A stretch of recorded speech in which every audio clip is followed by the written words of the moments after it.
Hey, yo, it's me, Pops Van Marmalade, and you're watching the Comics-Related Madness Network. Huh? So come get some. CromCon. CromCon.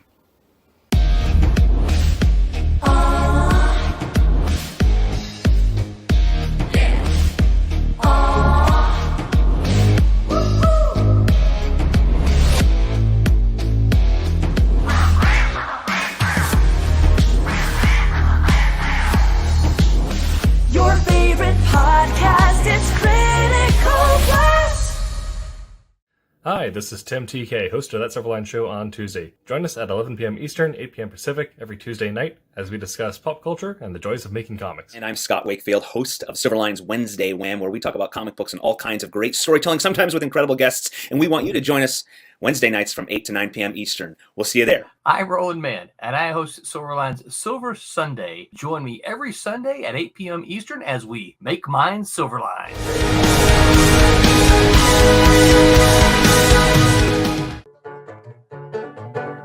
It's not. Can you speak with a southern accent?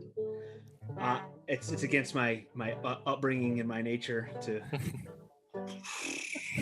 Actually, I was gonna say we are live with the timer right out, so we came in on Scott playing the banjo. I got roots in Kentucky. My grandmother and her all those grew up in Kentucky. So, are we really live? Okay. We are live. I figured it's professionalism as a subject today, so I wouldn't scream, but instead we got banjo bringing us in. So it's about on par with corporate. Good. Yeah. Is this on? Yeah.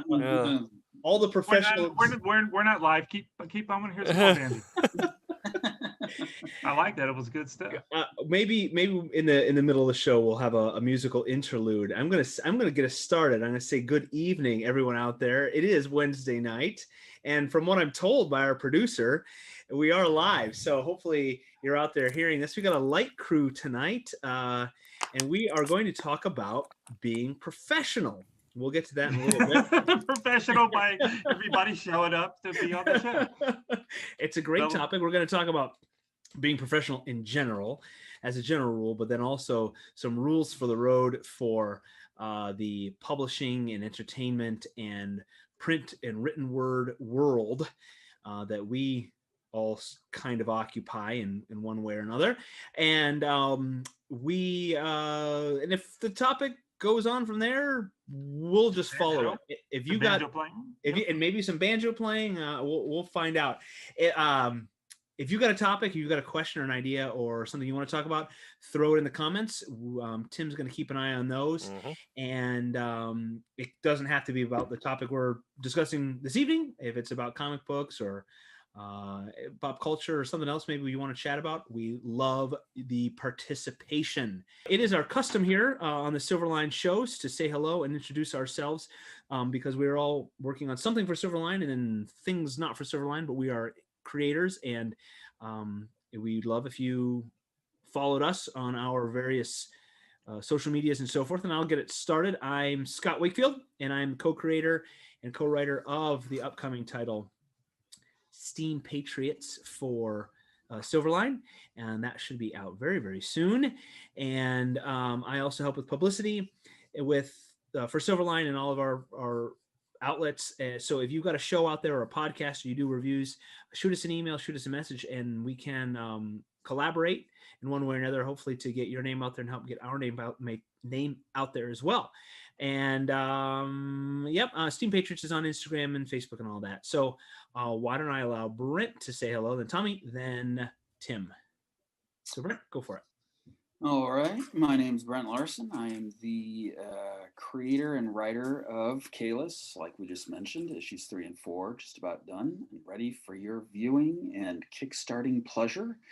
I'm also the creator and writer of the upcoming Silverline book, Cape Town, which is coming along very nicely. Very happy about it. You can follow me on brent.vector on Instagram. And also you can visit my website, brenttlarson.com. I'm here in Orlando, Florida where it's pleasantly warm and getting warmer by the microsecond. Yes, thank you. I like for everybody to say where they are geographically, because we cover the country pretty well. I'm up in Western New York, and it is also pleasantly warm. We've been in the 60s for the last few days. Most of the lingering snow piles are gone, and now in the parking lots, they've melted down to the garbage and grocery cart mounds. So it's Turn into sludge. the lovely sludge of spring is here. The smell. Tommy, go. Tommy, go ahead. Love the smell. My name is Thomas Florimonte Jr. I've been making or hanging around comic book people since the early 90s. I've worked for Marvel and DC and pretty much everybody, mostly inking, but I do a lot of coloring and writing and publishing of my own stuff. You can see behind me is some of the stuff I do for Inferno Studios. I'm also the co-owner of the #1 comic book printing company of the world. See, I got a microphone. Y'all keep wondering why I'm bending over to the side. Oh, I didn't know who you were talking to. Thomas is yelling at somebody. His competition is right there. He's got him tied up. There's just a kid walking by the window. You hear me?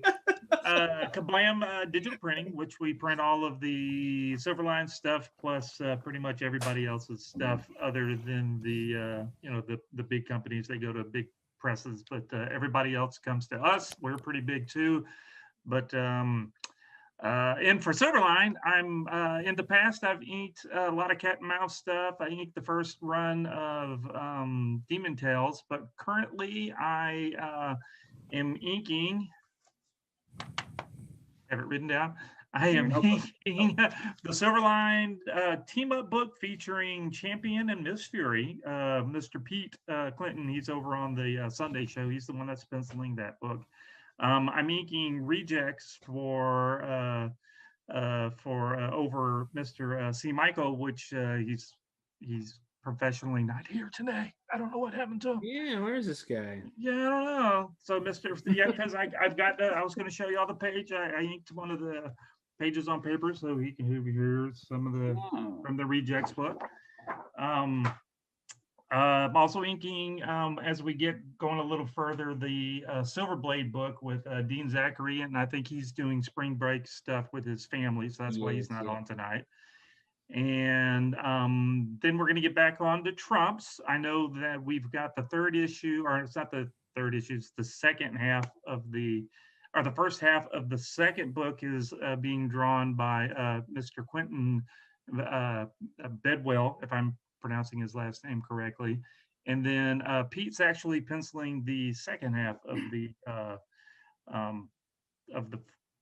second book. That's too many parts. Third half of the fourth. Yes, something. Yeah, it's third. Okay. So anyway, yeah. So I'm inking all that kind of stuff too once we get around to it, and then covers here and there and all over the place. But and no sleep. That's what I'm doing. Who needs it? Nope, nobody. Sleep is for chumps. Sleep for suckers.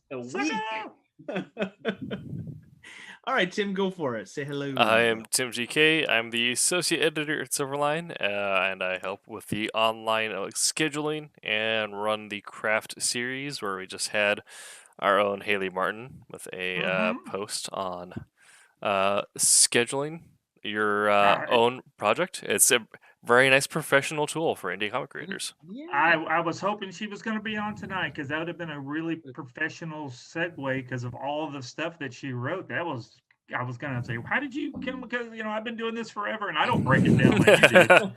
Oh, it's really good. Yeah. Yeah, it's really good. I also do I'm the writer creator of Wolf Hunter, a World War II action espionage comic. First issue set to come out later this year. And I also do my own streaming stuff, which is now happening before Wednesday night streams. So earlier today, I streamed some Age of Empires, and that is a fun adventure where I've now begun filing taxes as someone who is self-employed. Oh, wow. With streaming income, that's fun. Wow. Okay, that's exciting. Yeah. Yeah. Let's talk about the 1099 side of professionalism. Yeah. Do we have to go that professional? Yeah, it is a mess. Do your taxes. Oh yeah, our tax man will come get you. I Yeah. did them last year. I don't know anything about that.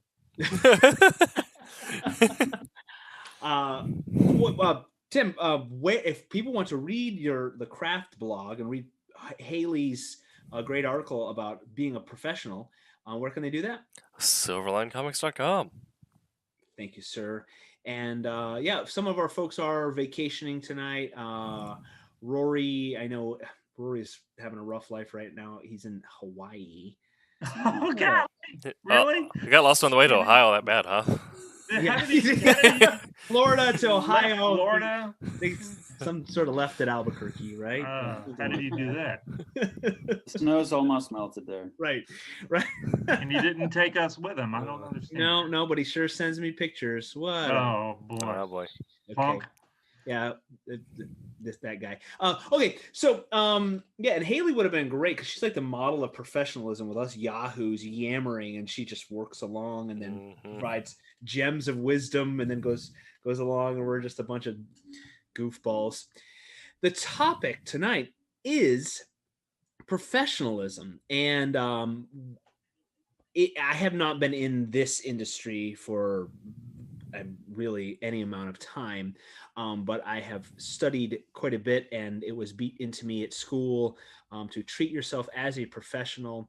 And it is, I don't think I've read advice on writing, being a writer, that does not include treat yourself like a professional from day one. You are a writer. And that applies. I can't think of an industry or a job really that I mean, it doesn't apply. You are a professional, be the professional. And with that mindset, of course, that will help in all aspects. But there are specific things that one should know, certain etiquette and expectations in their arena, their business, with their craft and their peers. It's going to be much different in, say, an educational world versus a manufacturing industry or something like that. You know, the transportation or for us, where it's publishing and writing, the entertainment business. Brent does a lot. Brent's business is the screen, the motion picture world, and I'm sure he can talk too about certain standards that are expected, that set you apart, and you never want to limit yourself or cut yourself off by not knowing what's expected, because you might get that one gracious person who says, okay, I'm going to give this guy a chance, but 99 times out of 100 they're going to say they don't know, they're not the professional yet. And your application, this is holding an application right here, they're looking at your application, they don't have time because there's just so much else to do, to so many applications, so many screenplays, so many scripts, so many everything to look at, to deal with. Just like any job, if your application or your resume, your cover letter don't meet those standards, just the basics, it's not going to make the cut unless you've done something amazing. But that is an aberration. That is not the norm. But we can also talk about, once you have the job, the professional, what's expected in the workplace, that professional coworker, and we can talk about those horror stories and those coworkers that, when those bosses, we won't mention any names, that just did not set the standard, and sometimes we wonder how they got to that point in life, but we have no idea. So the basics, there's some of these basics we can, let's start with an email address. Your high school email address with your date of birth or your nickname needs to go. And then that's fine for friends and family. Your hunky hot bod 74 at Yahoo, or that gotta go. What else, guys? What else? What are little things that just set off the alarm bells for someone hiring you or wanting to hire you?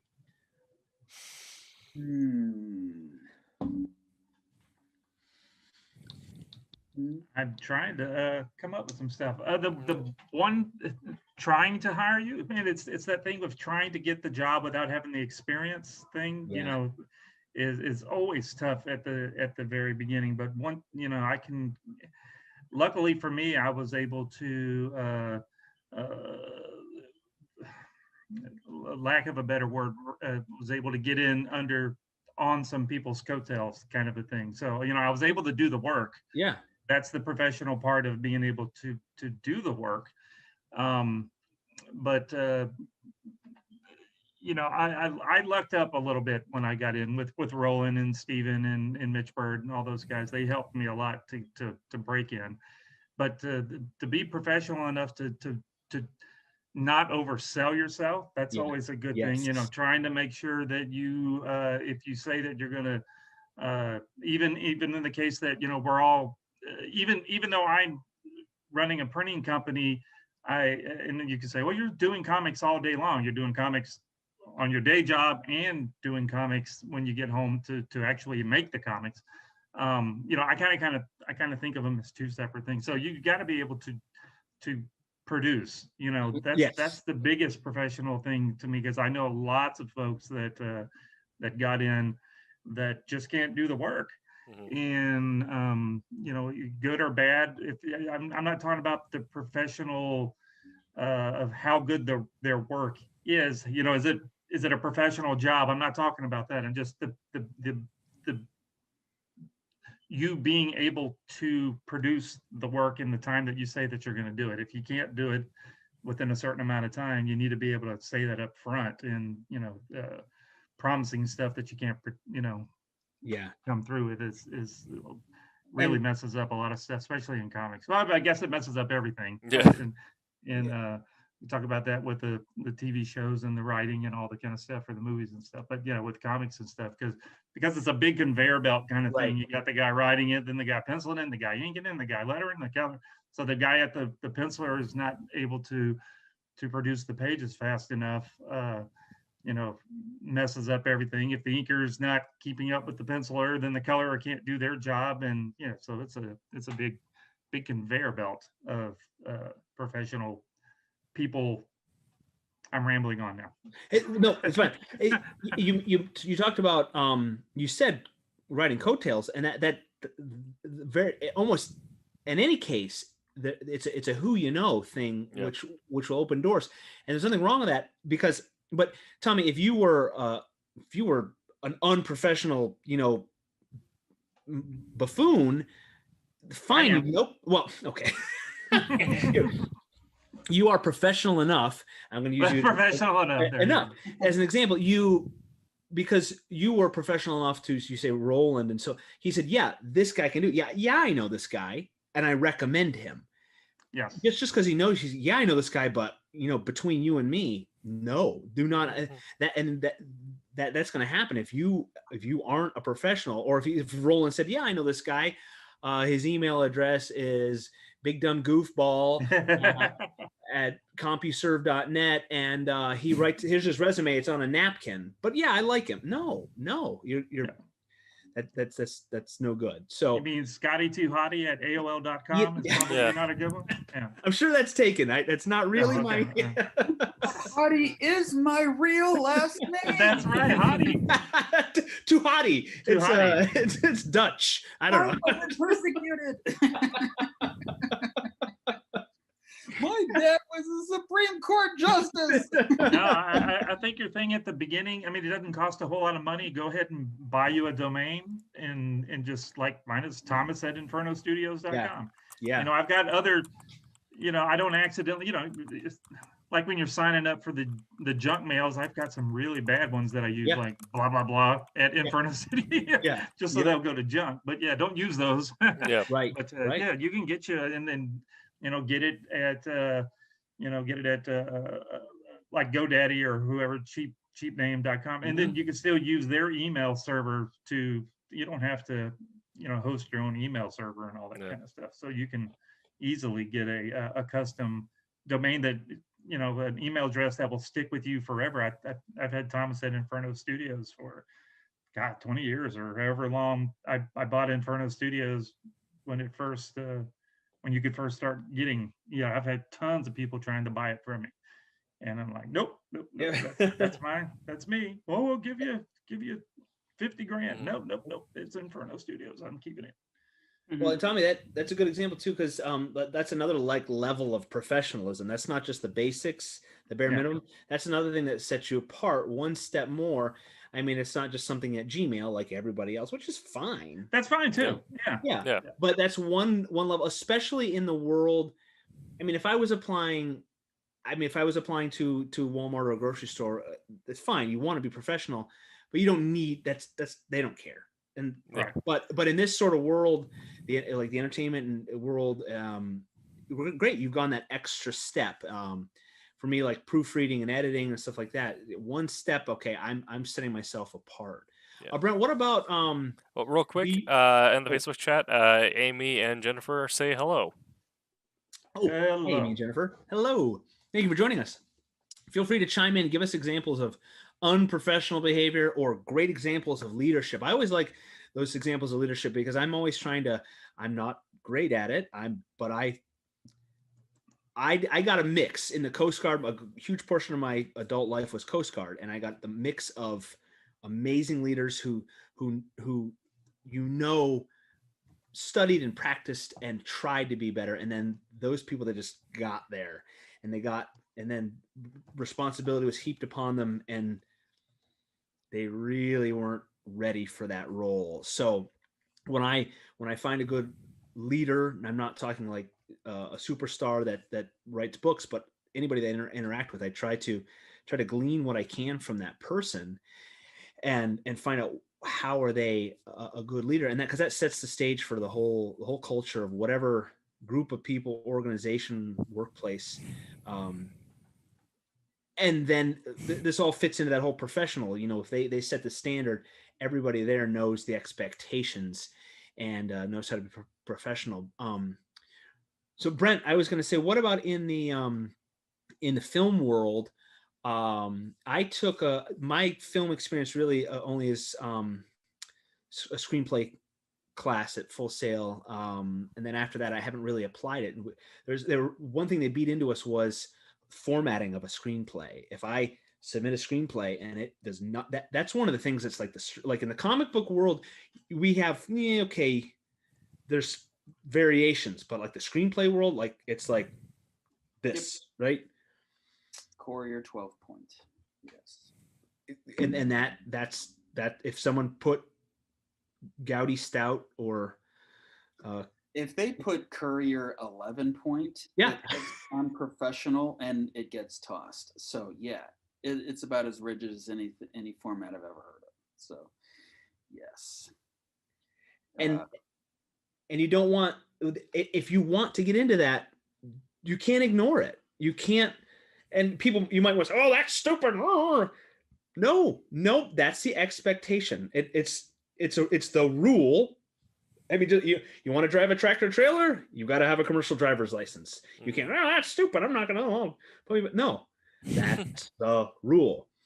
So yeah, I like that you just not, it's not even going to be looked at because they can't follow rule number 1 or whatever rule it is, one of the simplest that your computer does for you, right? It's not like an etiquette thing or an interview question where you can kind of bungle that or whatever. Right. Well, and it also speaks to a mentality and comics are a great example.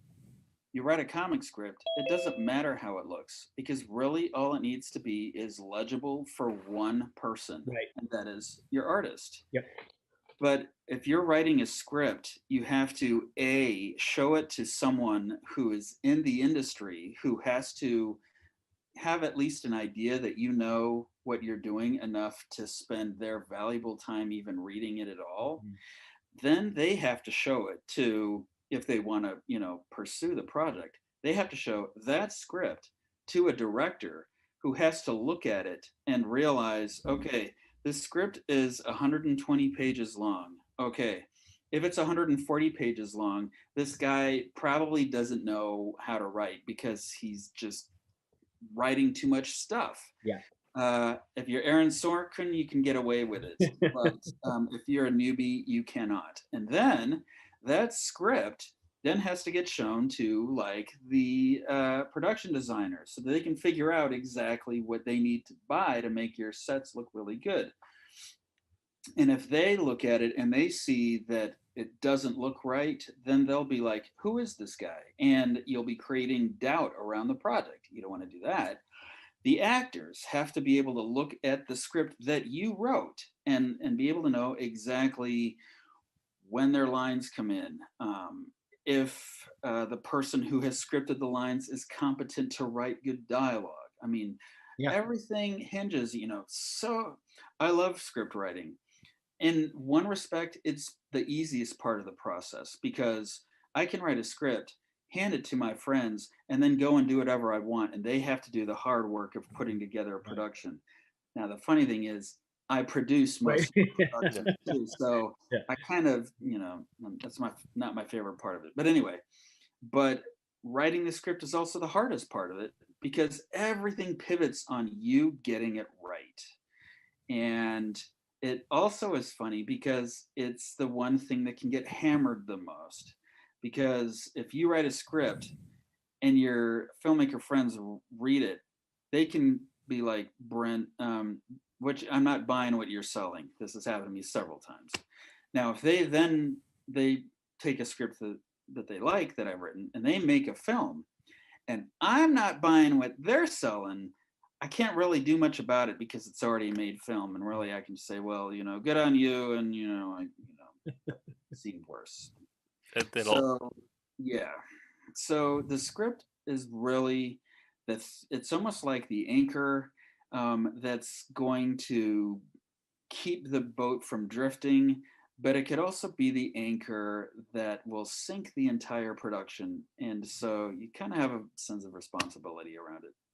You need some professionalism for that. All that to say, yes, you can't really mess around with the format. That was my answer to that. And there's also a practical aspect to the way film scripts are formatted too, and that it more or less equates to about a page is a minute of screen time. And so if your writer is not showing to understand that metric, then there was one person in our filming class at Full Sail where their formatting is just a little bit off. The instructor looks at it, turns the script face down, and says, "All right, what's your runtime?" Like, if you're missing the formatting, you should know what your runtime is going to be. Yeah, exactly. And the runtime is not an exact science, but it's a metric that the filmmaking world uses. Mm-hmm. So Aaron Sorkin can write a 200-page script that will be turned into a 2-hour film. He can get away with it, but pretty much nobody else in the industry can. So I think the theme we're going to keep beating tonight is learn the rules, follow the rules until you can break them. Until you can break them? Yeah. I mean, you're never going to break in unless you're really, really, really lucky somehow. But don't mess with the odds. Follow the rules till you can break them. Hey guys. Hey John, are you just audio? Can I throw in for a quick second because I was listening to all the words of wisdom that Brent had, and my God, that was so insightful and wonderful. Yep. And as everybody is saying, until you could break them. George Lucas and the prequel trilogy. That's all I have to say.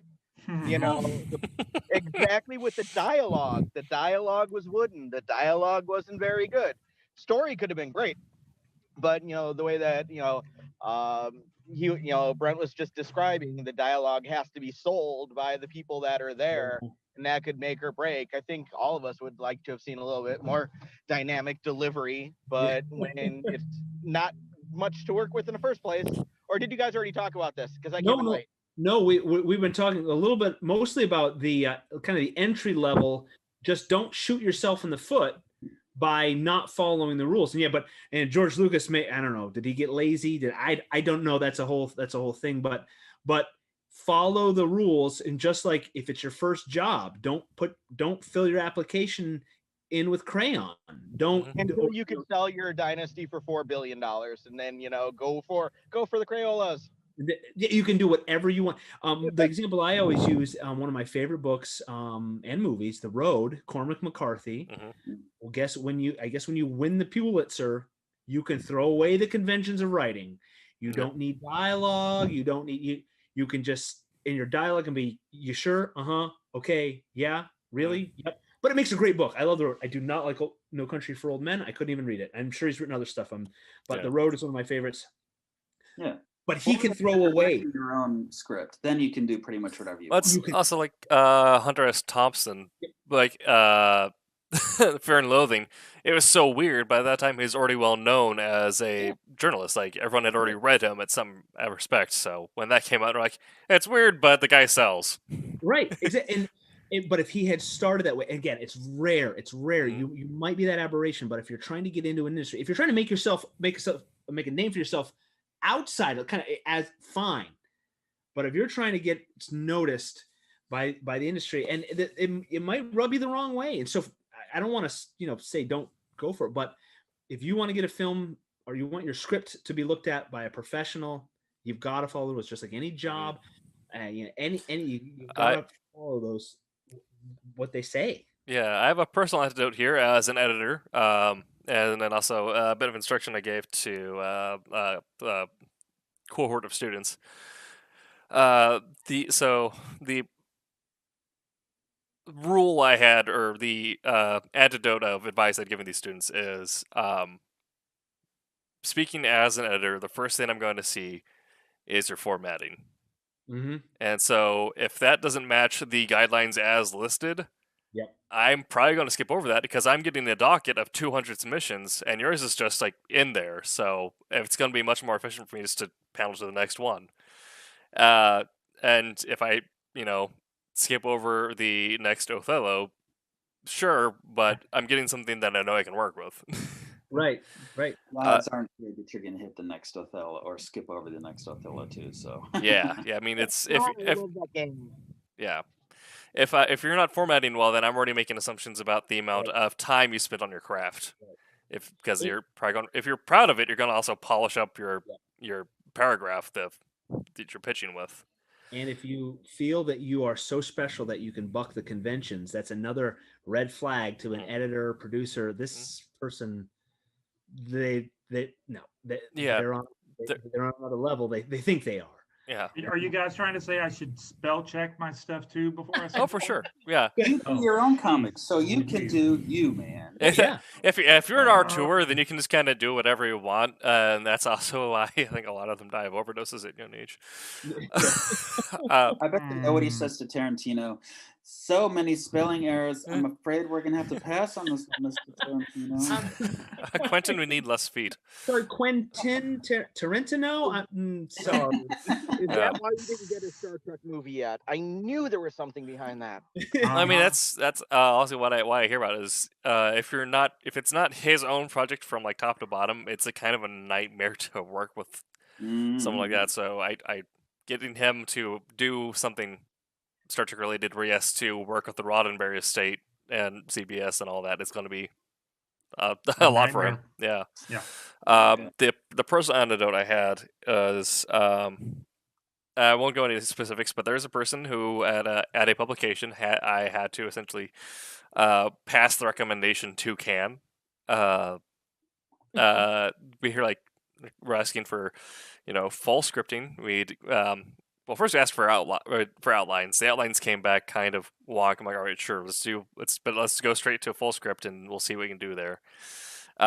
Instead of getting a hybrid of full scripted panels, a few Marvel style script pages, and then a paraphrased like chunks of story. It was like pages 17 through 20. This happens. Page 21, panel 1. It's like, what? And then also the last 2 pages were missing. And he said, I'll get to these later. I'll rewrite that and get that to you next week. Thank you, Tommy. Yeah.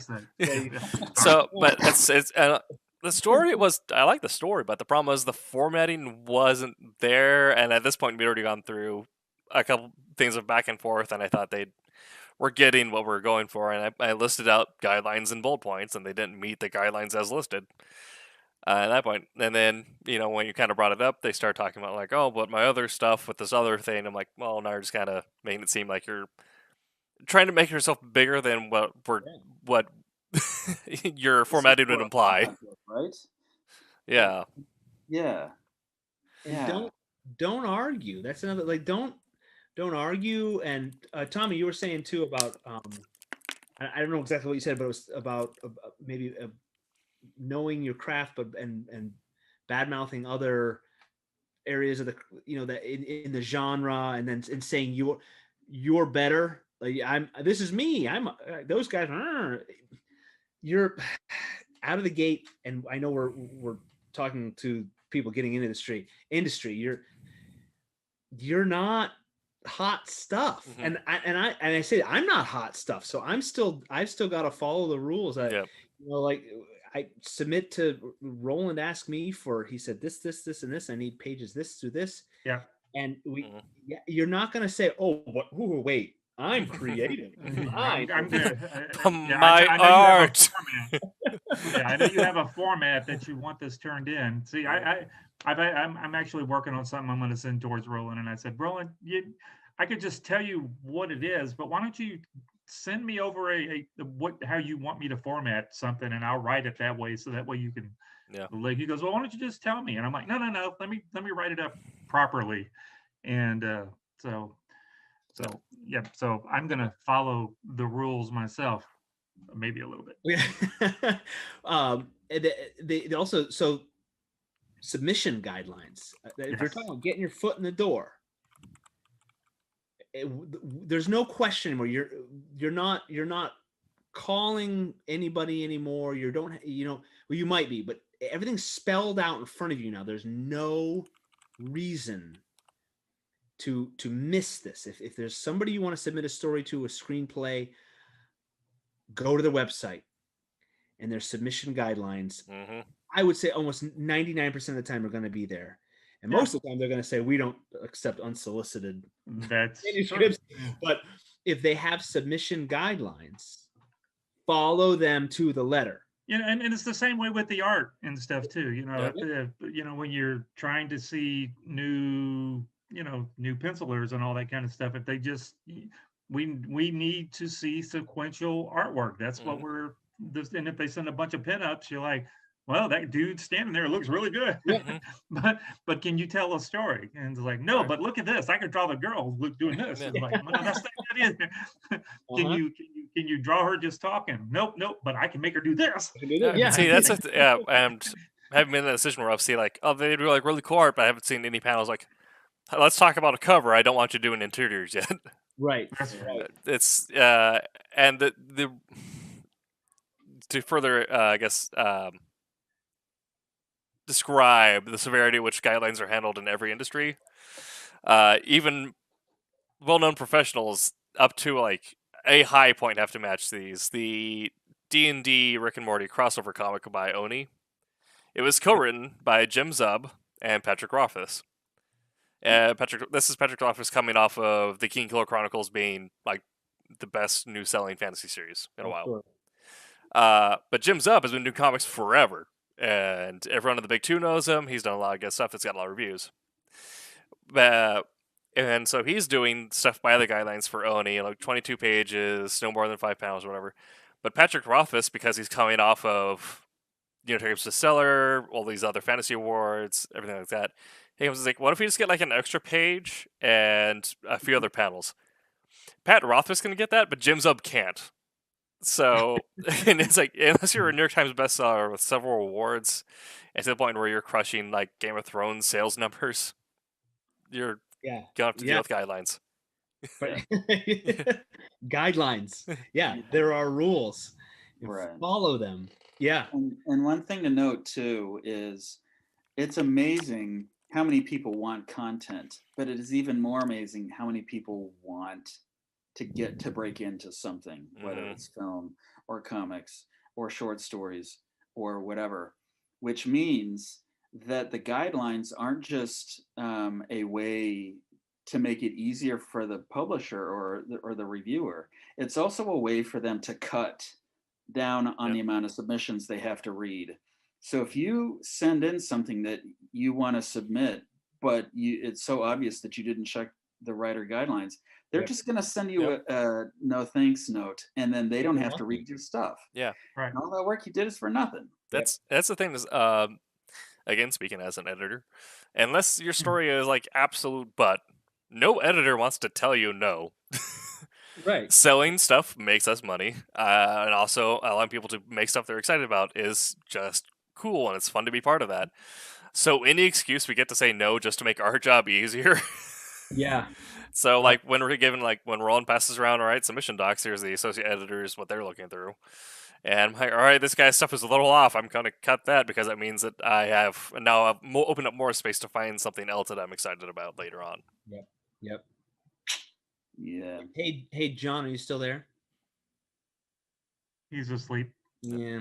Well, I see him snoring. When he comes back. I'm here. There he is. Okay. There he is. So John is in the college world. Yes, right. The Yes, sir. secondary I am. education. Give us some pearls of wisdom, just like the professional life. It doesn't have to be in any industry.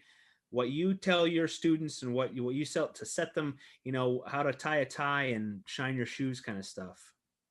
Okay, great. I'll share this from when I was a program chair for the School of Technology and Information Technology years ago. We have different people from the industry come in twice a year to take a look at our programs, to take a look at our curriculum, take a look at our equipment and the software, and talk to our students and give us direction. Are we meeting the needs? If you are hiring today, what should we be training our students for, looking towards tomorrow, and things like that. What I always would tell my students is that during my 7 years as a program chair, so at least 14 of those meetings stretched over 3 different educational institutions, never once did any employer who had the job that the students were aspiring to get themselves, never once did they say to an IT student, you need to be able to build a computer. You need to be able to install Windows. You need to be able to put in a video card. You need to be able to design a network, hook up a router. None of those things. Never once did that factor in the conversation, because when you have a degree in information technology or whatever your major, it's expected that you have those skills. So they don't even talk about that. Every time, regardless of who was in that group, who came to visit the campus that day, every conversation started with, they need to be able to communicate. Yep. They need to be able to communicate orally and in written form. They need to be able to write a coherent sentence. They need to be able to use punctuation. They need to be able to hold a conversation. It was all soft skills. It was all in delivery. So when you have a degree, certifications, experience, etc., what they're looking for is above and beyond, that you can work as part of a team. In comic books, this is absolutely applicable because it is a team environment. I know very, very few people who write, draw, meaning pencil and ink and color and letter, and do the pre-press and run the printing machines themselves and do their own editing. Okay, so I know Tommy, but other than that, there is nobody who is a start to finish machine, man or woman. It's all collaborative. So everything that's always been stressed to me is the soft skills, the communication skills, the teamwork skills. Those are the essential skills of any job, and the rest of it is all expected. I'm going to take a second here. We got some stuff in the chats. Dempsey Blackman on YouTube says, hello, everyone, and he says John has some great insight. Dempsey is, of course, a newer Silverliner. Jennifer Looters has 2 things. I'm going to say the second one first. use all parts of the speech. Good advice. Thanks, John. The question that she poses is, do you have any recommendations on online courses? Well, like strict courses, I guess would be like Masterclass or Yeah. which I'd recommend Neil Gaiman's. But Yes. Oh, yes. yeah, but if you're looking for something that's free and is just a weekly ongoing educational device, the Writing Excuses podcast, if you're in particular in the writing side of things.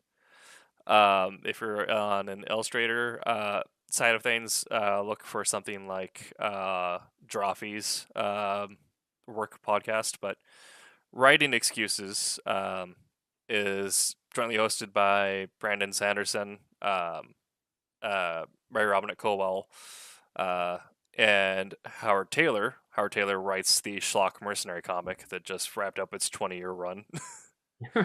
So he has some good advice. But right now they're doing their first quarter of this year. They're all doing a master course on the professional side of writing and publication. So they talked about negotiating contracts, how to talk with editors, paying for press or hiring press, stuff like that. So it's been really good. I know I haven't delved into them deeply. LinkedIn has a lot of training. Masterclass is a little spendy, but I split it with a couple writers down in Australia. Yep, I split it. Well, they had a 2-for-1 deal, I think. I split it with a buddy as well. Nice.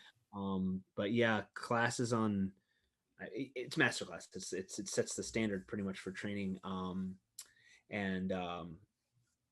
It's good stuff, and that comes with a PDF of course material that you can download. It's the people, the pinnacle of their industry. So,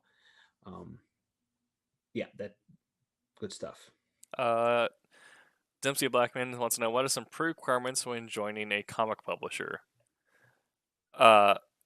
So it depends on the aspect in which you're joining. If you're a writer, that'd be, or as someone that's more the aspect that I deal with in the accepting or passing on my checklist when I get the submission packet sent through my email.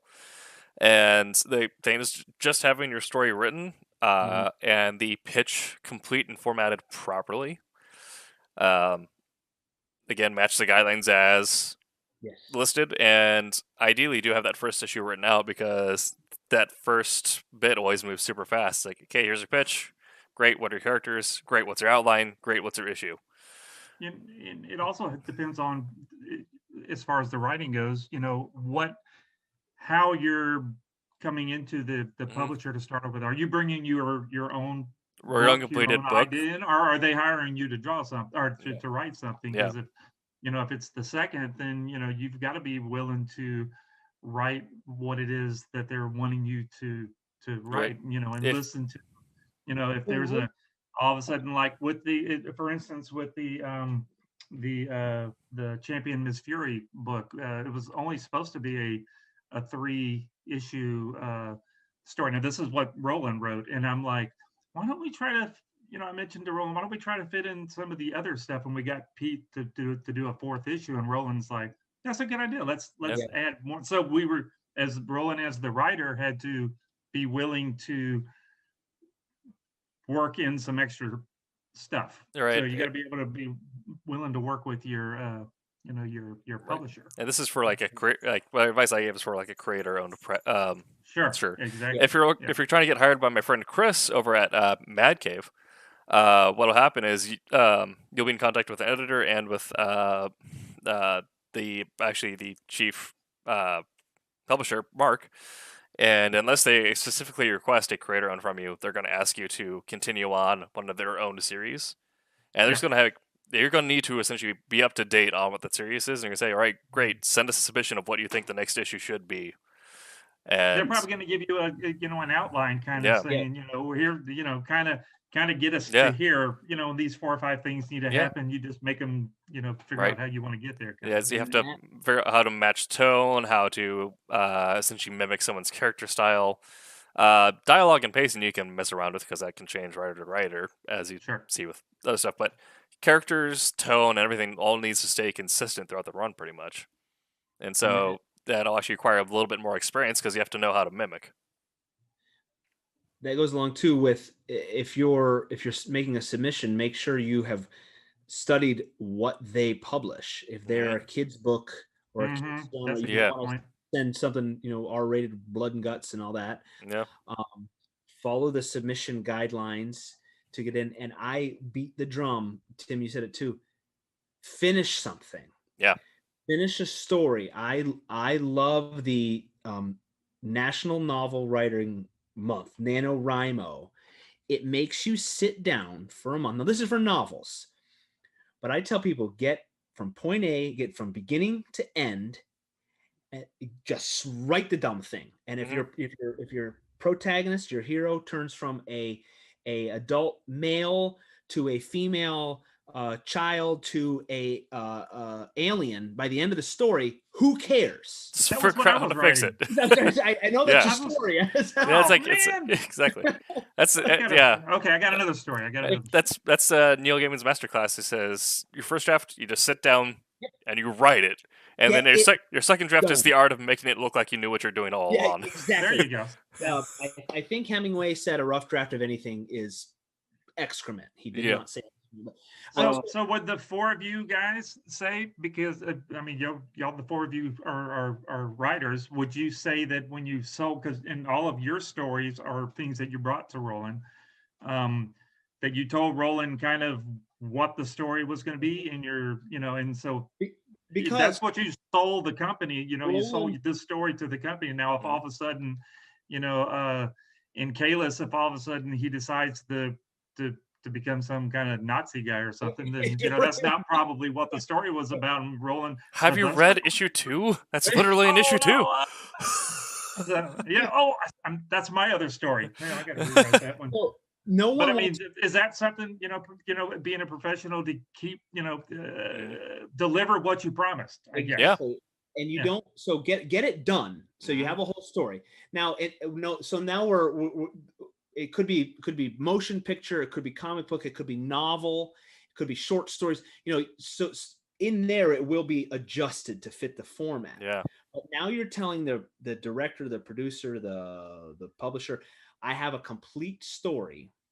And then you're also not a variable, especially in the comic book world. I mean, Roland's not going to commit to my story that's open-ended. I'll be like, we'll finish it when we finish it, right? Yeah. 2050. You just keep cutting me a check, like whatever. He's not going to commit to that. He wants to know I have the story fleshed where out. It's going, how it's gonna, at least that it's going to end, where. But I mean, but being a publisher, if you guys come up with a thing going, I know we're supposed to go there, we're still gonna get there, but I've got this idea, it's just be so cool, and Roland might go, yes, let's do it, do it. Mine was a little different actually, because I did not initially bring Wolf Hunter over. I was another artist had essentially been greenlit before, and they didn't have anything to work on. So I got what is known as a request for solicitation, which if you are tied in with other editors, or once you build your network, occasionally you might get an email saying like, hey, I'm looking for blah, blah, blah, blah, blah. Send me stuff. And that's also when you find those publishers who don't have open solicitations, follow their editors on Twitter or whatever, because sometimes they do calls out to their own networks, and Twitter gets used for that a lot, or just try to meet them in person and be like, hey, I'm a writer. Hey, nice to meet you. Blah, blah, blah. Great. Shake your hand. Don't try to sell them anything while they're at Del Taco, but just let them know that like you have cards you can exchange. But he's like, all right, great. So send me 3 historical fiction pitches. So I just whipped out 3 document like, okay, here's an idea. Here's a couple ideas I had on the back burner. Wolf Hunter is one of them. Wolf Hunter got picked, and so then became the fly by fire of. All right, great. Now I need to write the same in a day and a half. Yeah. But you had. That is actually. I'll say this and then I gotta get out. Go for it. Sure. Oh, you drop the mic. Tim actually brought up a really key point to be. See, the funny thing about being a writer is you have to kind of create your own professionalism. Yeah. You don't get hired and then write stuff. You have to have written stuff already to make people interested because they can tell you can do the job, which means you're going to have to motivate yourself to do quality work. So when Tim had the opportunity, he was able to whip out pitches that he had already worked on and was just ready to present. Yeah. This story was this happened to me a couple of years ago. I was at Sundance. It's a long story. It wasn't anything that I did, but anyway, I was with some filmmaker pals, and we were thinking of partnering with this pretty big university in Southern California, and the head of the writers program, my friend said, "Hey, I want to introduce you to somebody." And she's like, she introduced, my friend introduced me and a couple other guys. And one of them was the director, and she's like, "Oh, it's nice to meet you." And the other was another director. She's like, "Oh, it's nice to meet you."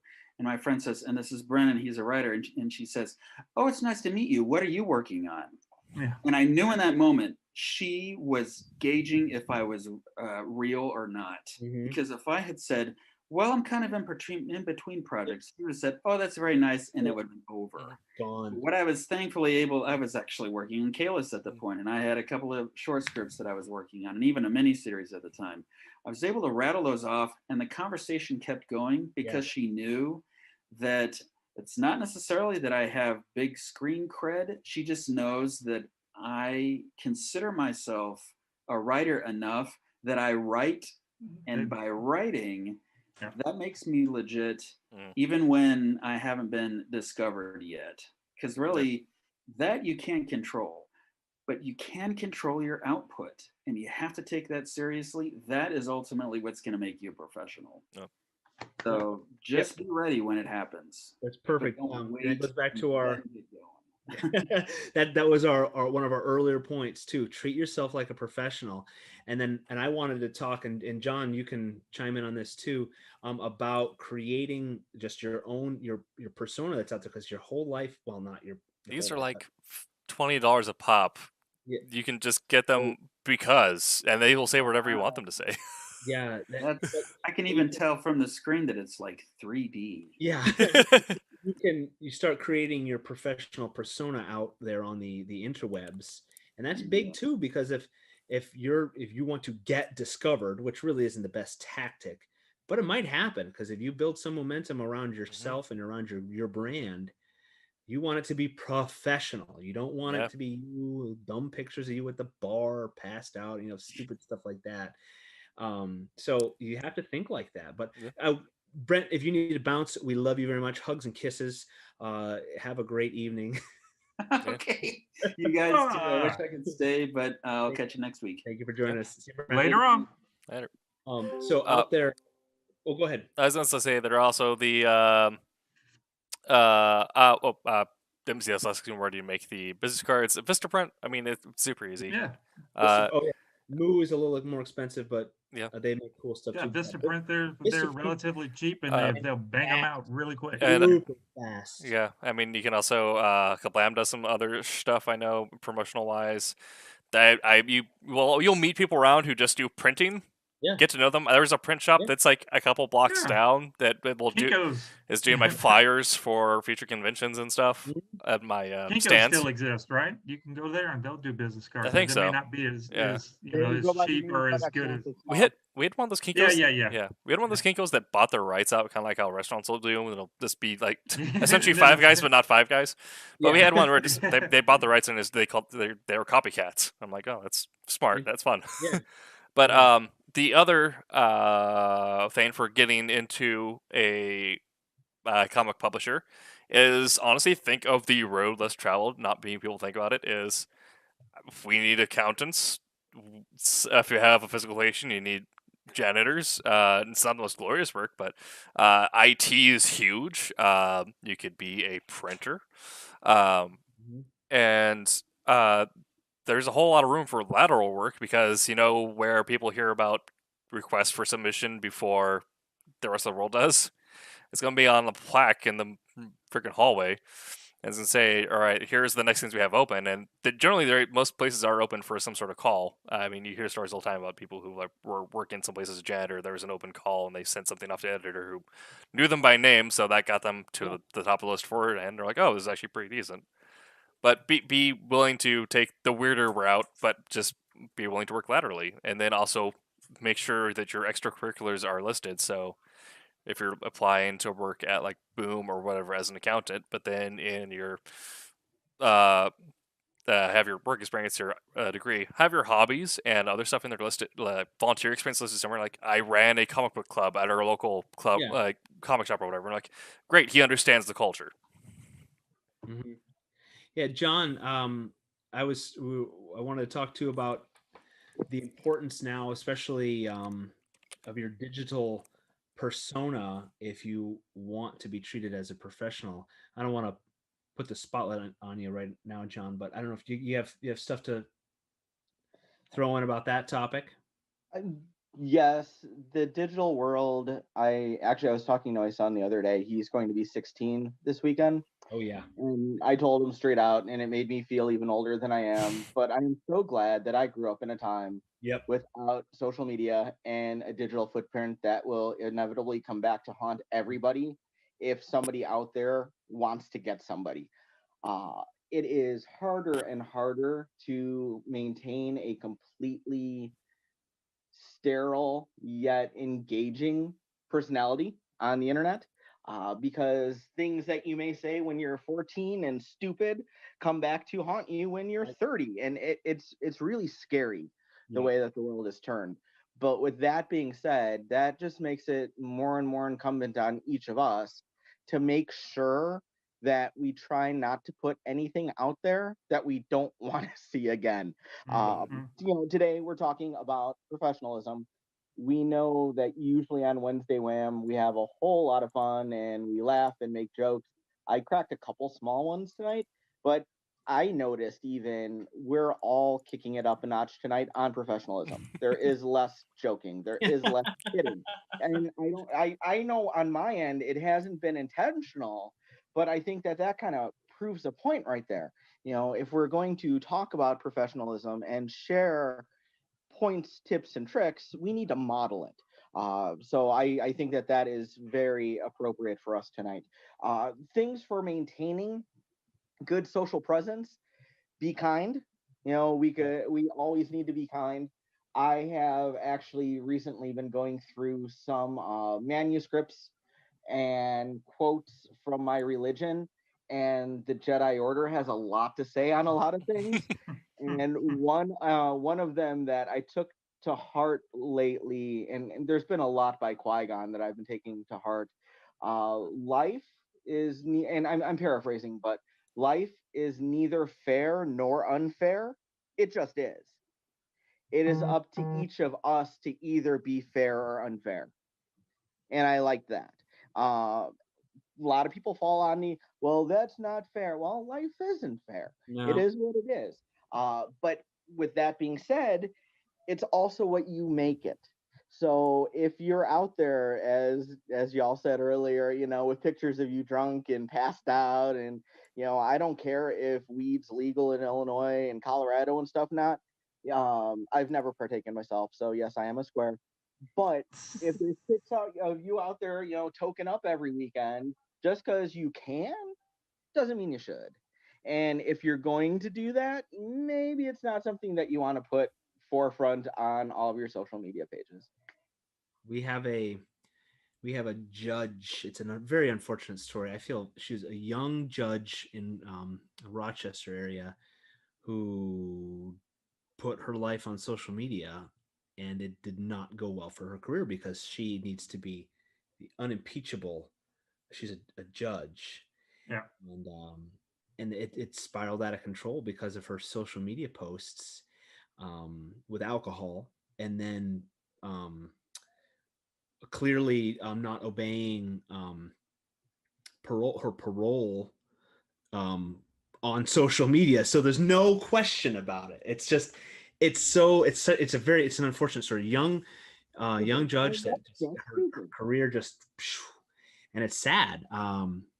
And I kind of think a lot of it could have been avoided if she didn't have people taking pictures of her and putting it on social media. It's a shame. But John, you said be nice, be kind.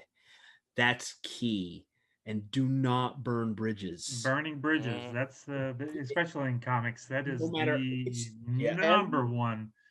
There's if I could share this with you guys, the reason I'm an assistant dean today at a community college is because of the comic book artist Stephen Platt. Okay. All right, so here's the story. Mhm. I was working in a comic book store in my college days, and Stephen Platt burst out on the scene. Moon Knight 55 was like a hot issue. The day it came out, we had only like 5 for the shelf. Looked cool. I grabbed 2 and put them underneath the counter. I was going to buy them after my shift, and the owner comes in later, and he's like, "Oh, did we sell out?" I'm like, "Yeah, except for the 2 I'm buying later." He's like, "Oh, you can't buy those." I'm like, "Why? I won't even take my discount. I don't care. He looks cool." So my owner, the comic shop owner, not my owner, I've never been purchased. Yet. Comic shop, Right. Sure. yeah, Whatever you say. nobody's liked me enough to put the ring on it, you know. So anyway, I started shopping at a competitor. My shop that I was working at lost its lease, and so I'm picking up books at the competitor, and he's yelling and screaming at the distributor that he's working with, and hangs up. And I'm like, "Who do you go through?" And he's like, "Oh, I'm at Friendly Frank's." "Why?" I'm like, "Go through Diamond. They're a heck of a lot better." Keep in mind, this was the 90s when they were. And he's like, "Well, how do you know?" And I was like, "Well, I used to work at such and such a store, until they lost their lease." And he's like, "Oh." I'm like, "Why? You hiring?" And he's like, "Oh, I'd love to get somebody in, but I can't afford anybody." I'm like, "Oh, okay." Well, 2 weeks later, he calls me on Friday. I was out on a date, and Saturday I was out on a date. Again, nobody put a ring on it. Sunday, I go in the store, and the kid working behind the counter said, "Oh yeah, he said, Jim said that if you came in, that you should stop by tomorrow. I think he's going to offer you a job." I'm like, "Okay." So I stopped in on Monday, offered me a job, started working at the different comic store. Cool. Well, those 2 guys that owned the comic store went to school for computers, and they were computer trainers. They kept saying, "Hey, you're in school to be a teacher. You should come work with us. You should come teach with us." I'm like, I don't know. We'll see. I didn't like my whole student teaching, got my state license. I get a call one day from Jim. He's like, "Hey, you still looking to teach?" I'm like, "Yeah, eventually." He's like, "Good, because you have an interview Monday morning." And this was after they shut down the store when I graduated because they didn't trust anybody else to run it. So I had my first professional interview set up, and then they stepped away. They're like, "Here, we got you the interview. You're on your own." The woman that hired me for my first teaching job is like my second mom to today. I just checked my email as I was pulling in the driveway, and I got an email for my son from her for his birthday. Thanks, Chris. And from there, I've worked for that woman, Dr. Ginley. Dr. Ginley, in turn, worked for me later on as an adjunct. Then she became my boss again. Then we worked at a different system together at different levels. One of the 2 gents who owned the comic book store, when I became a program chair, he actually worked for me, even though before I worked for them. Yeah. The world is crazy small. I don't care what industry you're in. And the reason I bring this in is obviously the comic book industry is what got me into the academic industry. And I was in those tech schools for 20 years. Whoever be nice. Yes. Even if you don't like them, shut your mouth, smile, and walk away. Because you never know who you're going to bump into again and where. And there have been people, like I said, that I've worked for, and then they work for me. And right now, actually, at my school, we underwent a reorganization just a couple months back. And the woman that is now my direct boss, the first classes she ever taught was teaching as an adjunct in my division online. And now I'm working for her. Yeah. And you know what? It doesn't matter because it's who you work for, not the title. So if they're cool people and you're cool people, there's no problems. Yeah. So just be cool. Remember, we're all in this together. We're all going to end up in the same place, 6 feet under eventually, hopefully not soon. Just be cool to everybody on the way there. There's no reason not to.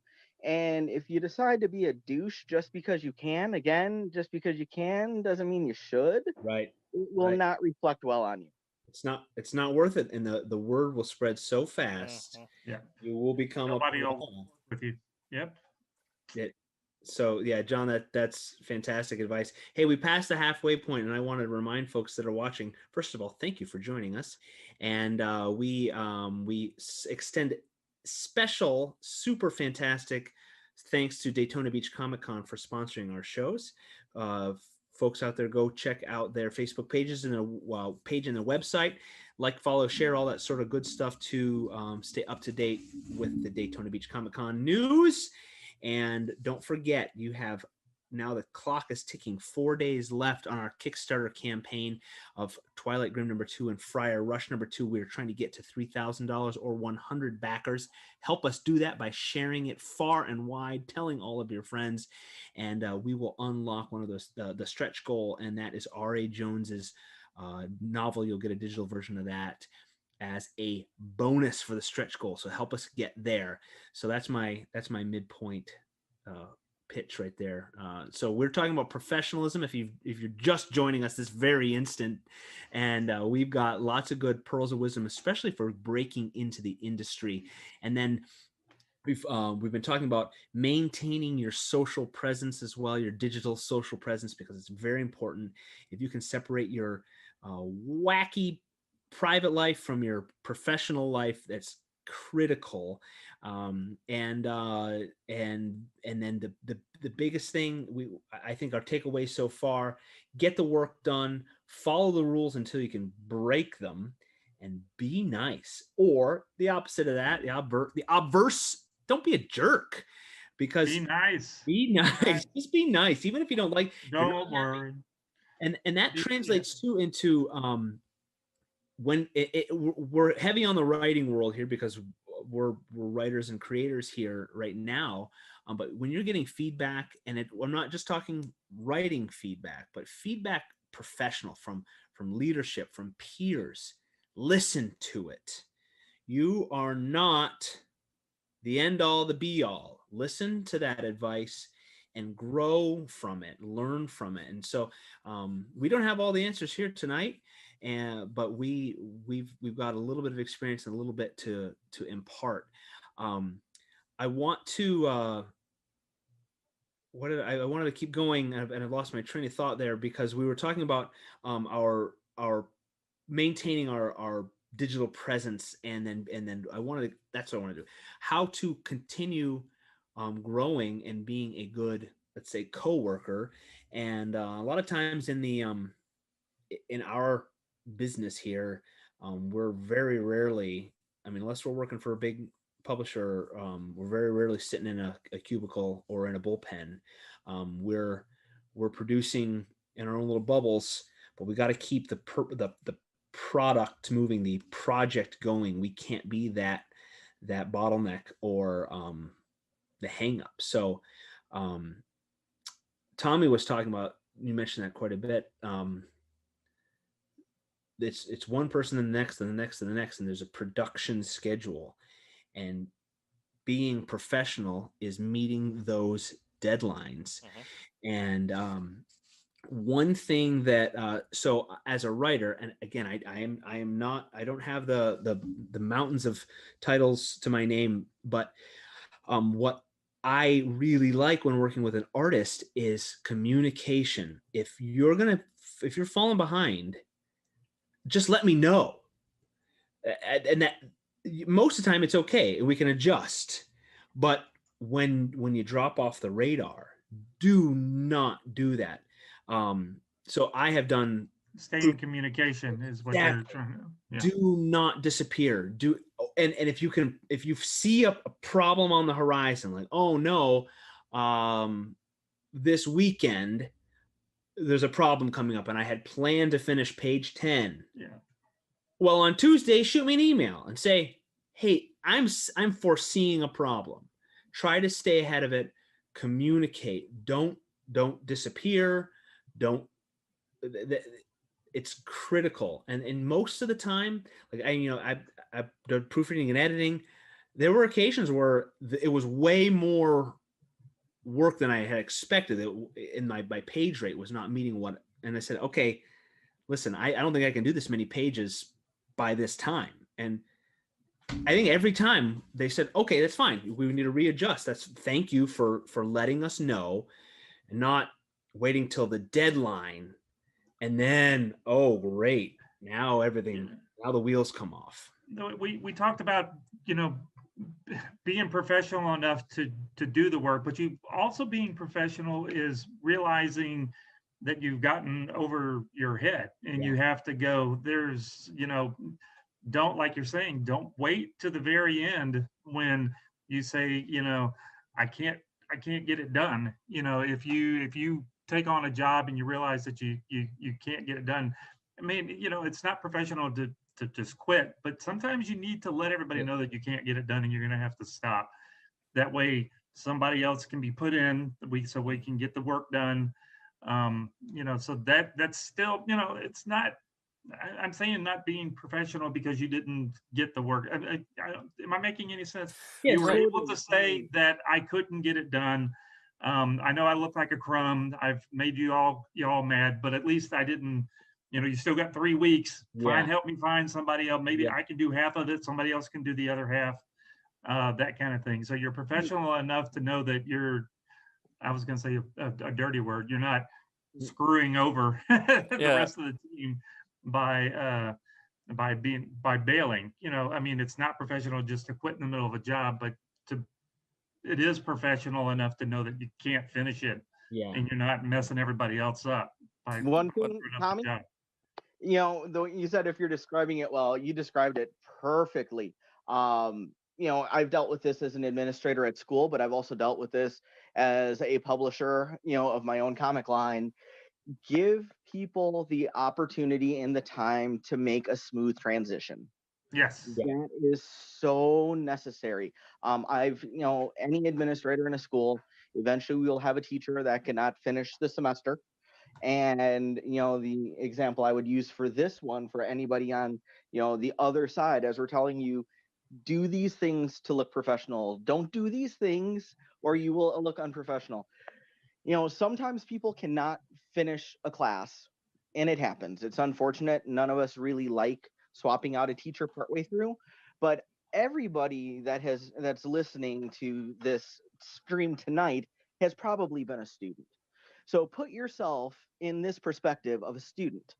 Would you rather have a teacher who transitioned themselves out of a classroom to another teacher, or do you want to be the student in a classroom who halfway through a class where their teacher didn't show up gets word, hey, your teacher quit, we don't know what we're doing, we're flying by the seat of our pants, hold tight, in a couple of weeks we'll tell you how the semester is going to finish. Yeah, and then all that money you spent is just gone. Yeah, in your circumstance. Yeah. So what side do you want to be on? Right. And then once you know the answer, because it's really obvious, now that you're back on the other side of the equation, you're the one that has to make sure that you make that happen if you need a transition out. I have worked with people who say, if a teacher drops out of a class, they're never working for me again. I'm not that draconian because life happens. Yeah. Everything happens. How people address it. Yeah. And, that exactly. really determines whether or not, they're welcome back in the future or not. And the other thing I'll say, this applies to every walk in every job, not just comics, not just education. My favorite thing, and everybody will probably, well, and I shouldn't say that because there are some people that are weird. But if you're going to bring me a problem and you bring me a solution at the same time, that makes me so happy because you're truly helping the transition. I had that scenario one time with a teacher who couldn't complete a semester, and they knew it, about a month ahead of time. And it was for a very niche computer thing. Okay. So he let me know, I've got a contract coming up. It's starting faster than I expected. I can't teach this class, but this guy I've worked with for 20 years, he has worked in the same field. He has the degree that's required for the job. He has some training experience. I already talked to him. He'd be interested in finding out if that might be an opportunity for him to take over the class.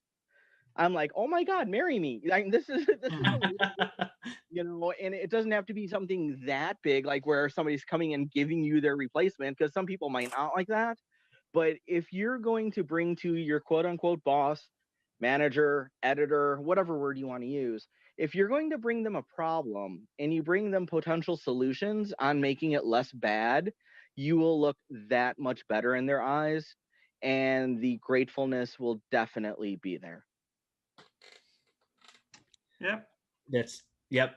I was also going to throw in, you know, being that you guys are even though your Silverline is going to be putting your books out for you guys, because you're the writers behind the books. These are your books that you're bringing to Silverline.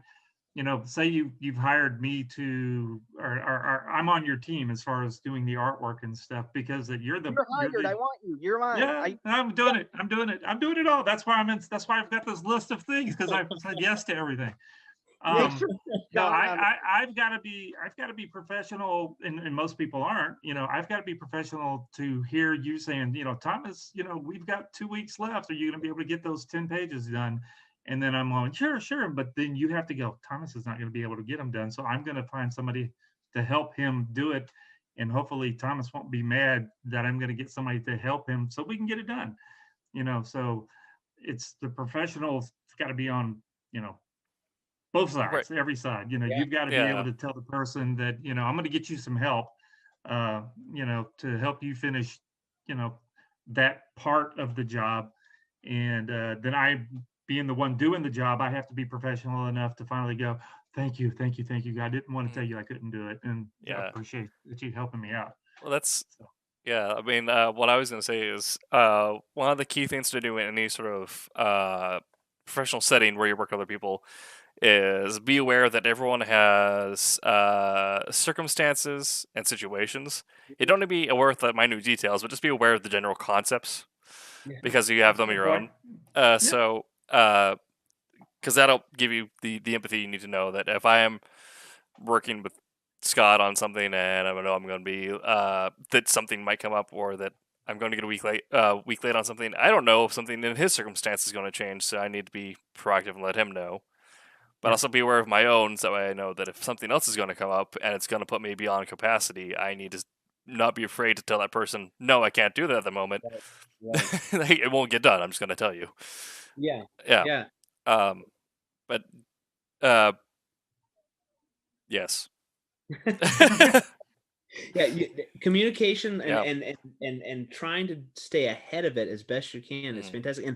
And just shooting somebody a note to say, you know, I'm seeing this on the horizon, and it might be a hitch, or you know, and you said empathy, and having empathy and extending grace to understand. Okay, we're all humans, but taking the responsibility yourself, especially because we're talking about personally applicable, to be the professional, and that's courtesy, and that I think. I wanted to mention too about doing leadership training. I think that's critical, even if you're not in a leadership role. We're all kind of in one way or another.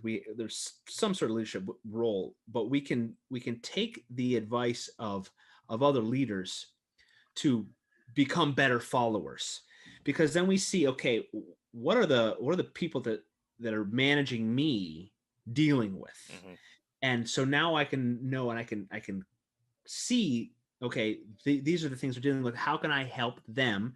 Like Tommy was saying too. So as a writer of a comic book, I'm kind of the manager of this project at this level, and then I've got my editors at this level, but I got to manage a team of artists and so forth. And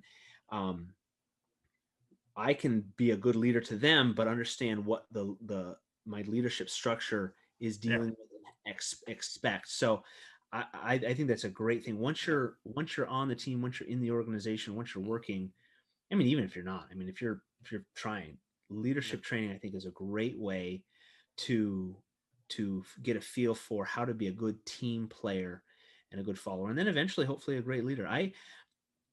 The kindness and selflessness model, I think, goes far beyond any any autocratic, dictatorial method, unless it's necessary. I mean, if we're military setting or firefighting or something like that, yeah, you need an autocratic go there, do this now. But in general, even in the military, there are some points of fluctuation.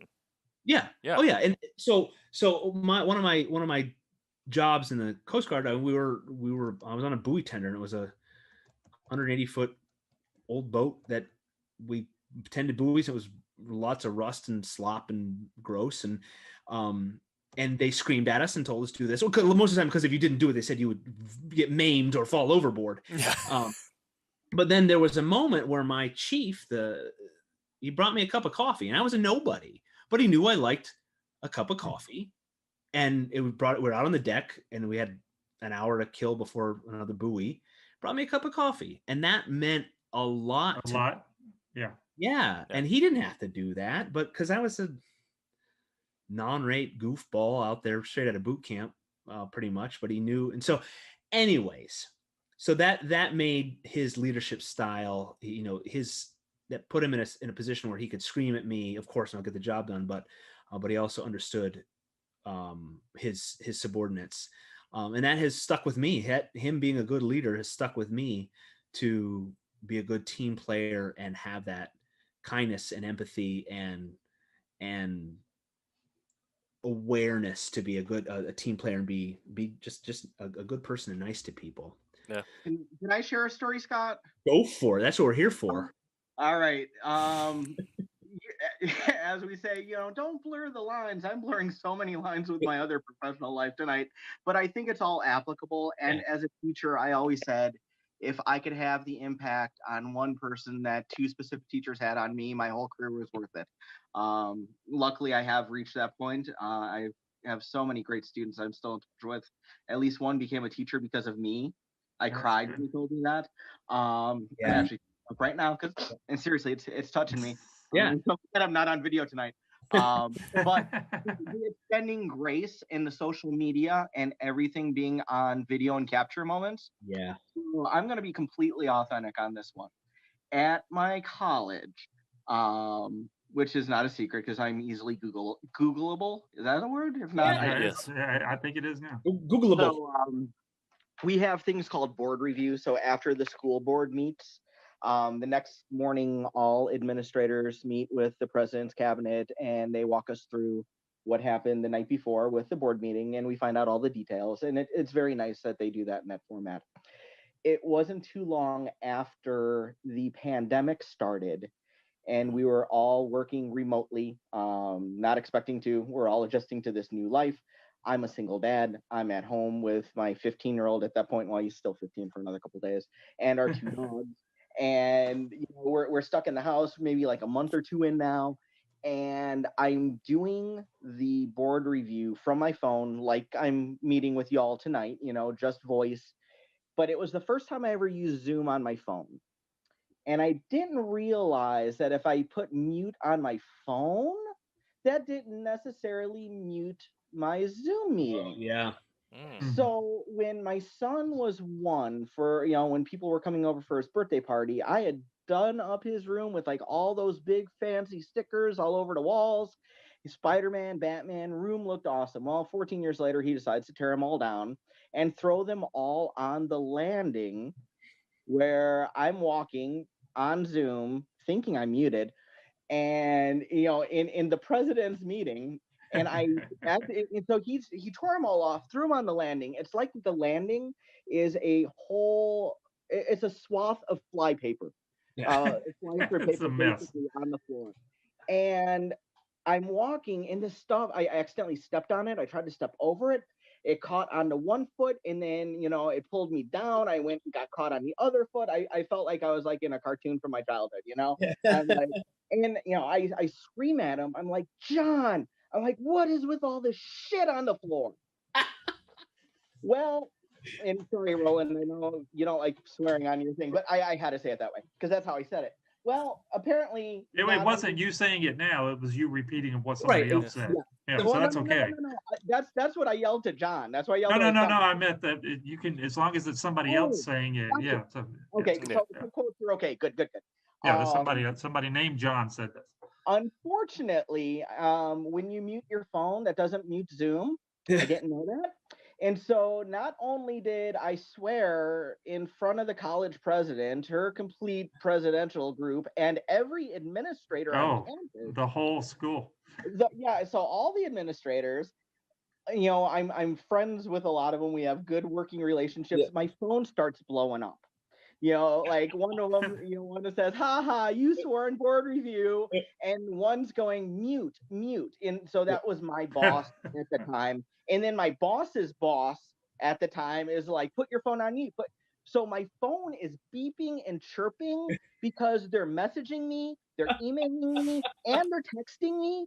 So every time one of those things is coming up, that's disrupting the meeting further. And as I'm trying to turn this thing off, I'm getting more messages popping up on my screen, which is stopping me from being able to get to the screen to put it on mute. And I was mortified. So after the meeting, tail between my legs, I sent the president an email. I'm like, I am so sorry. You know, I gave her a briefer version than this, you know, a list of what transpired. I'm like, I am so sorry. I am so sorry. I seemed unprofessional. It will not happen again. I go, I am so embarrassed. I am mortified. And she was so kind. And she replied, and she had said that, you know, especially during this time, giving everybody, you know, some grace is needed.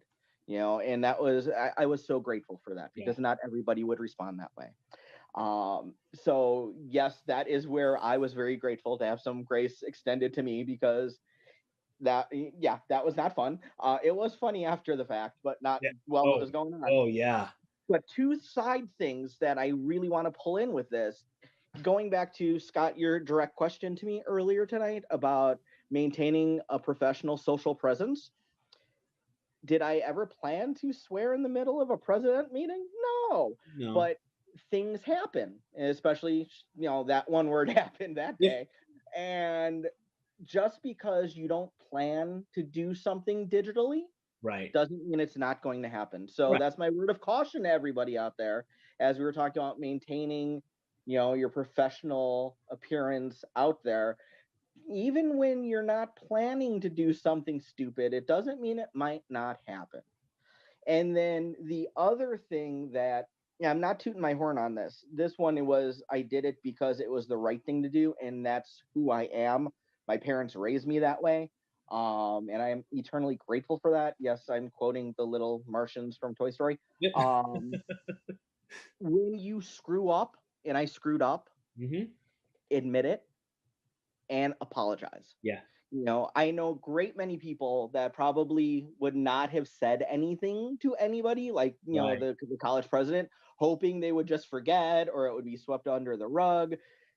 I didn't go that route. It's like, I did something I really shouldn't have. I didn't intend to, but it happened. It is 100% my fault. I apologize. It'll never happen again. So whenever you screw up, I admit that you screwed up. And apologize and try to remedy it so you don't repeat it in the future. And that right there will speak volumes to your character. So, and John, there's a couple of takeaways too. So you set the stage. If you had a track record of doing this, you know, sort of these sorts of things, of course, you know, then sooner or later they would have been like, okay, John, enough. Yeah, we can't have it anymore. Right. But you have been a professional throughout, and then okay, everybody goofs up. So you set that stage, and then your boss there, the president, she, as a leader, set the example for you down the road. If you are ever in her position, of course, somebody goofs up like that. Hey, I did the same thing, and we're cool. You know, I was given the okay. I was forgiven by my boss, and I can do likewise. So, and as we're hitting like the 1 year anniversary of the 14 days to flatten the curve, I can tell you several of the faculty members who work, you know, I don't like saying for me. They work with me. It's collaborative as far as I'm concerned. But the direct reporting org chart stuff. There have been a couple over the last year that have had all kinds of problems pop up on their ends too. And I share that story with them as well to put it in perspective. It's like, I'm going to work with you just like I was lucky enough to be worked with, because again, going back to what I said earlier, you don't work for a position, you work with people. And that's the important thing. Be a person, be a human first, because your title could change and your position could change overnight. But who you are, that's eternal. Yep. Yeah. Hey, gang, we're winding down towards the end, so let's give some pearls of wisdom here. The key takeaways to being professional in the writing and entertainment, comic book, movie industry.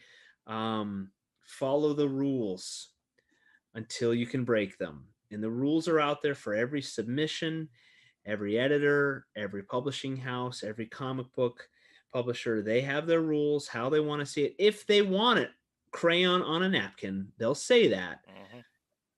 Follow the rules.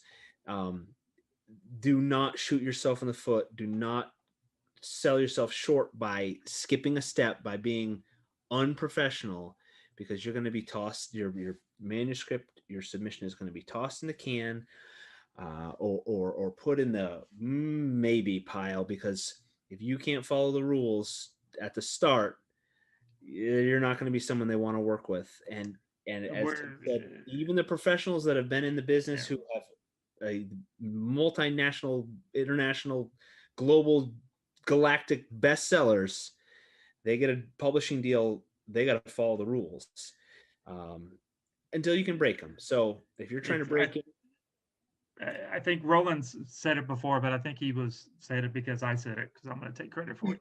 You always want to try, to be kind, but you want to work with people that you're having fun with.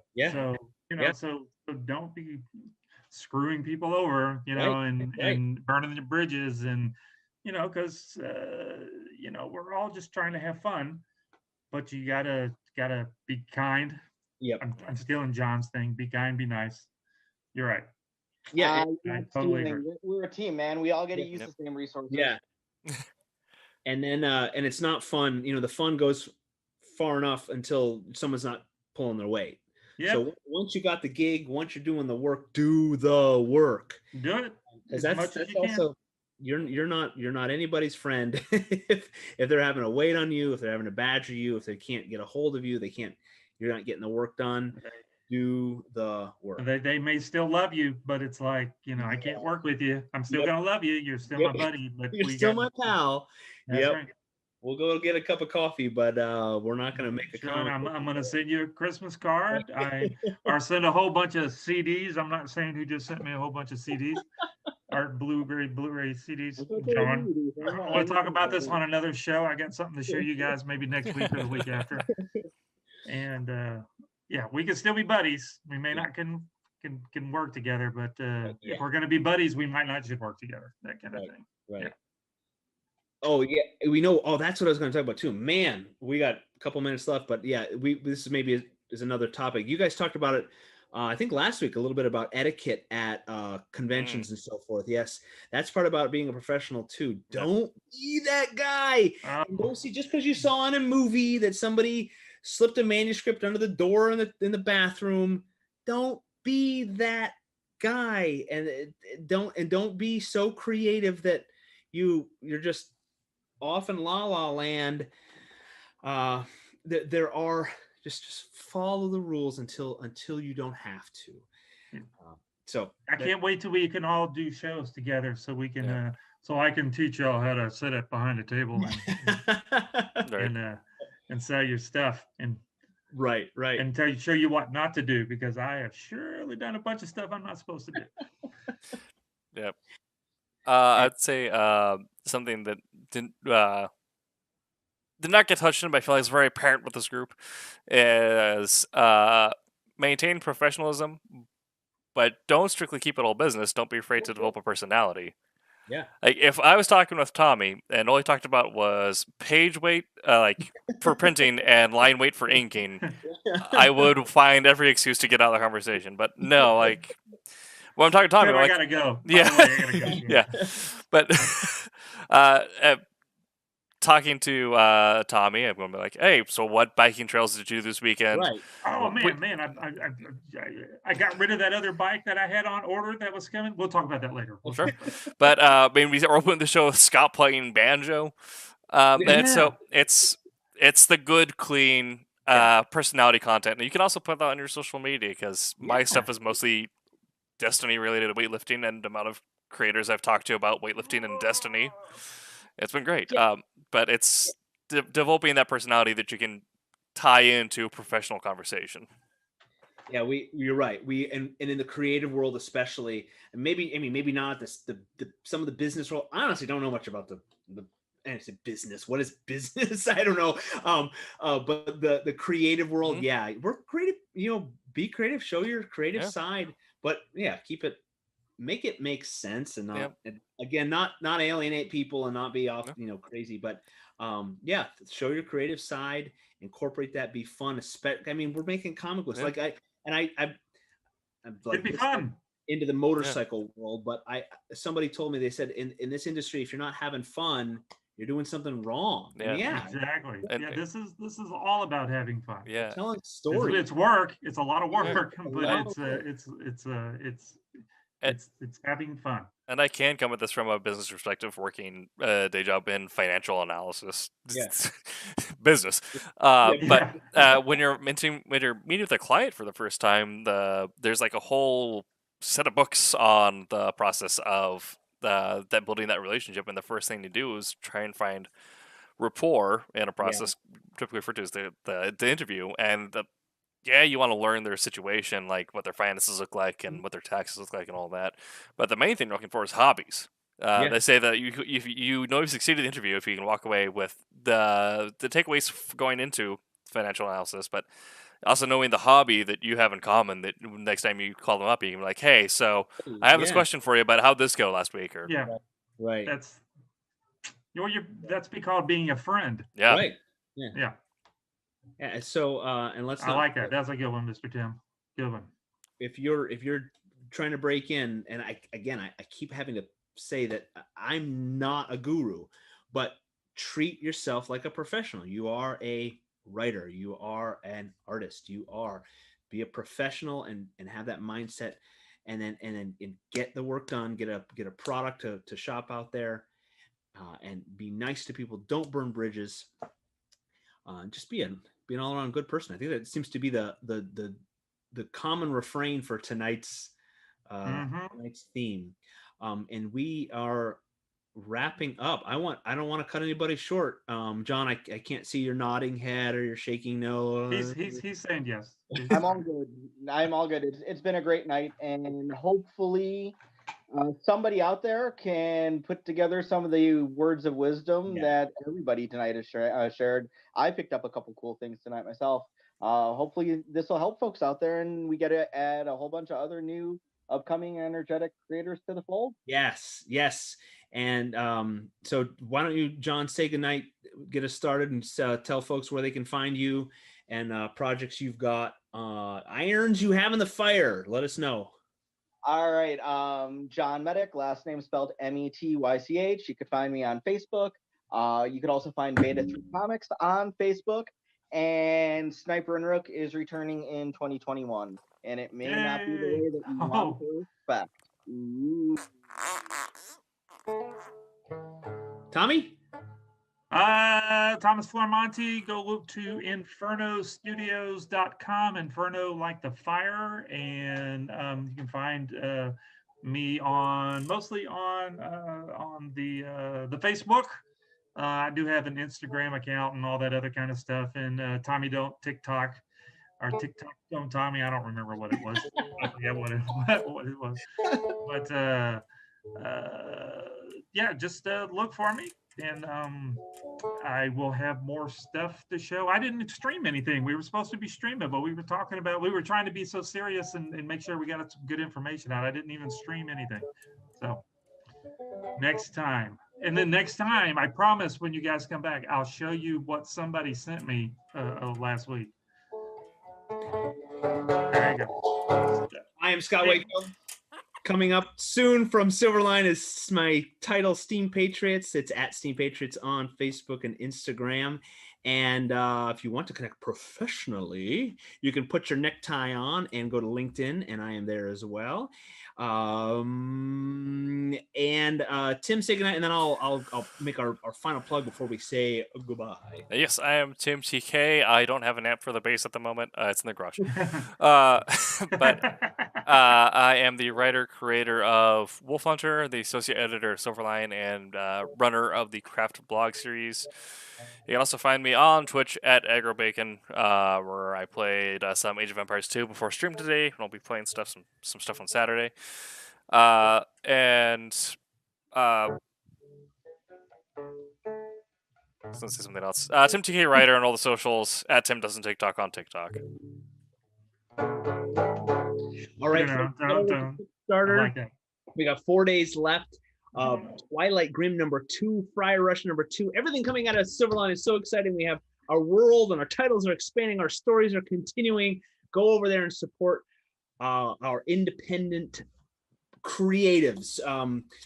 They're funded, so we're just going for stretch goals now. So anything you do, you back this project, you're going to get your reward. You're going to get these books, and you will get the extras and all the goodies. And there's lots of extra goodies on there. You can get exclusive content, one-off stuff from all of our amazing artists. And we thank Daytona Beach Comic Con for sponsoring us. And head to silverlinecomics.com and check out our craft blog. And don't forget that this topic will be continued on Sunday night with the Sunday Crew. And they are probably even more professional than we are. They always are. They're way more professional than us. Just up on another level of professionalism. Sunday Crew, 9 to 11 p.m. Eastern. And I think that's it. Get over to Kickstarter. You got 4 days left. That'll be wrapping up Sunday night, and they'll probably be chatting about that on the Sunday show. Thank you, all of you out there. If you're not watching this live, still feel free to throw some comments there. We try to keep an eye on those. If you've got questions, share this, like, subscribe, all those good things. You know the drill. And as always, I'll make mine Silverline. Make mine Silverline.